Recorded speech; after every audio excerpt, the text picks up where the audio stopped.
If you're looking for a horror holiday treat, check out The Sacrifice Game.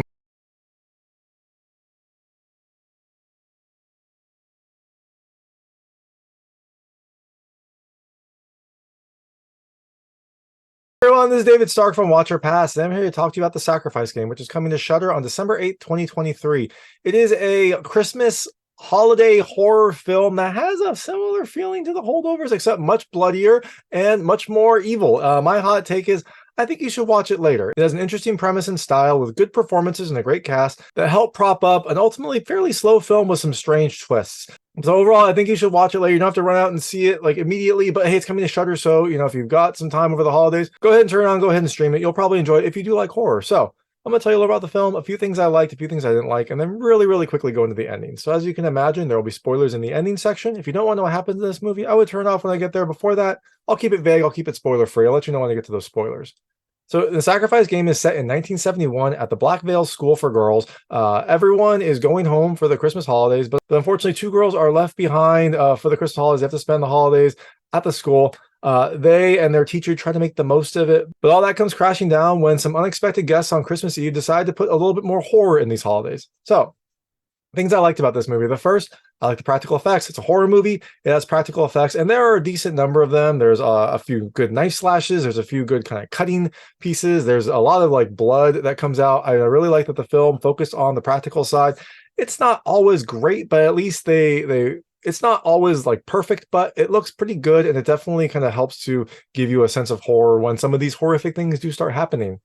The second thing I love the older style. This film is set in 1971, and they definitely go all in on that. From like the text on the film, it looks like an older style. It's bright yellow, to the music, to the clothing, to the setting. This film definitely feels like a film that is set in 1971, which is great. It's fun to have these kind of period horror pieces. This like window into a time that we don't ever remember, and it really kind of helps for this film to have that setting, because you don't have like modern conveniences like cell phones and things like that. You can really kind of feel the isolationist aspect of this movie. And the last thing I love the cast. It has a really good, interesting cast. I really love seeing Mena Massoud as like the main villain, I guess. I love seeing Olivia Welch as one of the other villains. I love seeing Chloë Levine and Georgia Acken as one of the girls. Did a really good job in a pretty complicated role. And overall, the cast is great. They're really fun to see, and they all kind of have very different roles that kind of jump out on screen. It's a small cast, but everyone kind of does a really good job. So things I didn't like about this film. The first, it's a little bit slow. It's a pretty slow film, despite some of the action that happens. It has some quick action scenes, but overall, it is a kind of slow building, slow burning film, which is good and bad. But for me, it kind of like, I wanted to move quicker, especially at the start. The second thing I didn't love as much, there's a little bit of CG, especially towards the end. There's a few CG moments that just kind of look out of place. I know why they did it. It looks distracting when it's on the screen. It definitely kind of hurt one of the more pivotal scenes because a lot of the stuff up until that had been pretty practical. And the last thing I didn't love as much, there's a twist. There's actually a couple twists here. There's 2 twists. I didn't love them. The more I think about it, the more I appreciated them. But like when they actually occurred, they just kind of came out of nowhere. It kind of felt very random. It didn't feel like there was enough kind of build up to that. So it kind of had me scratching my head when those twists happened. But all that being said, Sacrifice Game is a fun kind of new holiday horror movie. It's coming to Shudder, so if you've got Shudder, you can stream it on December 8th, 2023. I think you should definitely check it out. Eventually, watch it later. If you've got Shudder, great. Put it on for the holidays. If you don't have Shudder, just watch it when you eventually do get it. That being said, I'm going to go into the ending right now, and specifically those twists that I didn't really love. So if you don't want to know what happens in this movie, I would turn it off because there will be spoilers. So like I said, in the Sacrifice Game, you've got Clara and Samantha. They have to stay behind at this Blackvale School for Girls with their teacher, Rose, and her boyfriend / groundkeeper. Everything seems to be going fine. Clara and Samantha are very different, but they start to kind of get along. The group of 4 like occult killers have been rampaging like in the surrounding area and eventually end up at the Blackvale School for Girls on Christmas Eve. They take this group captive and seem to have some pretty dark desires for them. They have been killing families at random and like cutting off pieces of flesh. And what we find out is that Maisie, kind of the main female of the gang, she used to go to the Blackvale School for Girls. And when she was there, she found this like forbidden book in the basement. And when she read it, it talked about this demon that you could release and it would grant you any wish that you wanted. So she's had this page for years and is finally putting her plan into fruition. That requires several sacrifices, pieces of flesh, like a flesh puzzle, and there's a big ritual that has to happen that night in order to free this demon. Well, it starts off pretty bad for our friends. Early on, Jimmy, Rose's boyfriend, gets killed right at the start of dinner as one of the sacrifices, which I was actually kind of shocked about, but I actually kind of liked it. Like, it's nice that they got rid of some main characters, some sympathetic characters pretty early on. I thought that was a pretty bold choice. Now, eventually, after the dinner, they end up sacrificing Rose. Rose is the teacher, who is another main character. And I was kind of shocked that they killed her this early as well. So that completes the ritual, but nothing happens. Some stuff happens when they kind of do the ritual. There's like lights, there's flashes, but nothing seems to happen. They don't have a demon summoned. They don't like have someone there.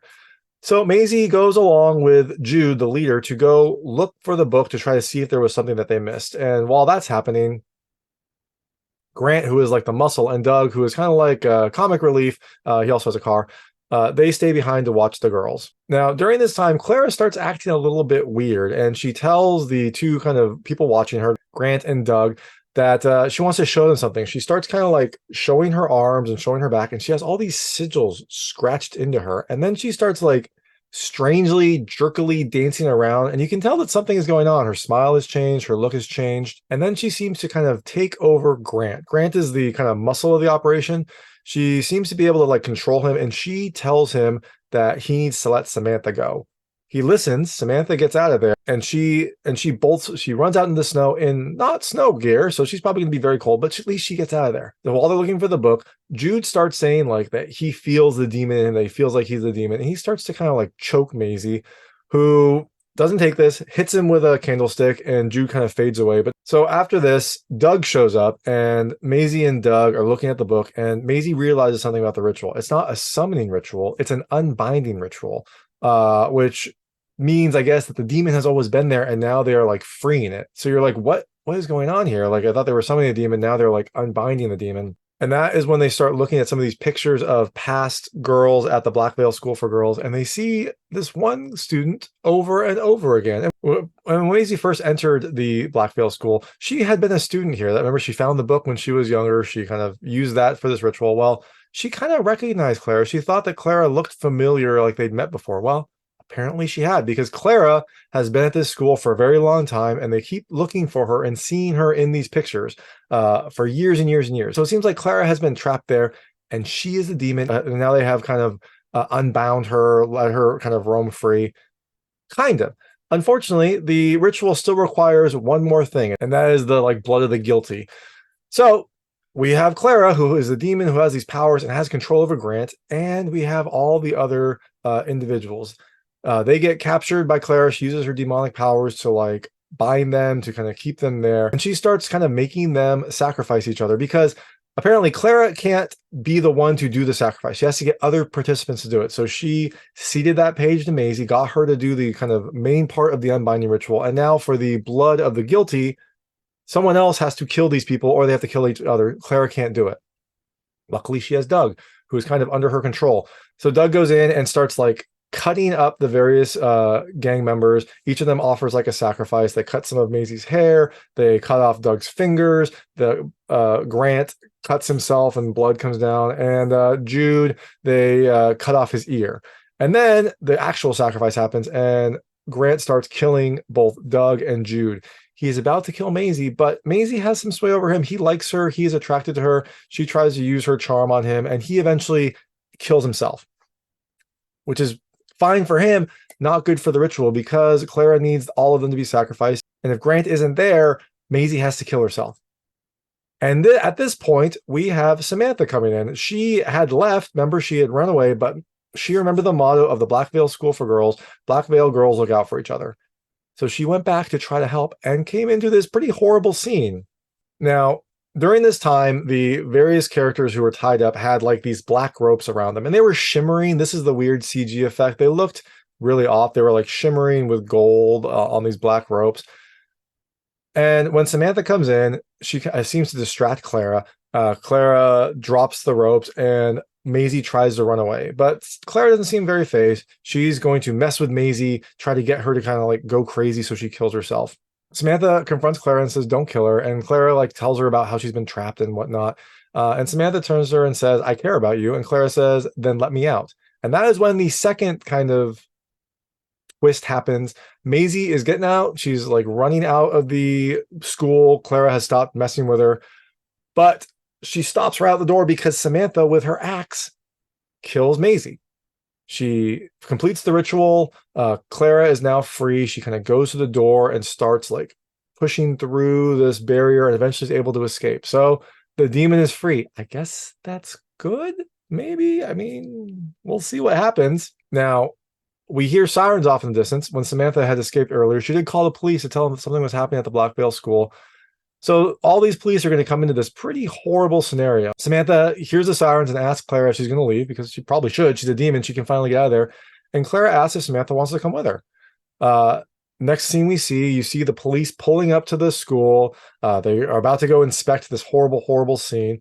And we see Samantha and Clara kind of off in the distance looking at this scenario. We scroll down, we see their hands, and they start grasping hands. So it seems like they both found friends, I guess. Neither of them were really that popular. Neither of them had really many friends, but now I guess they're friends, and Samantha has a demon friend. So I guess good. I guess it's a happy ending. I don't really know what the demon is going to do. It doesn't seem great to kind of release a demon on the world, but I guess we'll find out. But that is the Sacrifice Game. It comes to Shudder on December 8th, 2023. Like I said, I think you should watch it later. I enjoyed it. I enjoyed the style. I enjoyed the cast. Ultimately, it was a little bit slow. I didn't love the twist. So I think it's definitely something you should check out, just maybe a little bit later. So thanks so much for watching. If you like this review, please like and subscribe to this channel. It helps me out a lot. Make sure all my new content goes straight to you. Thank you.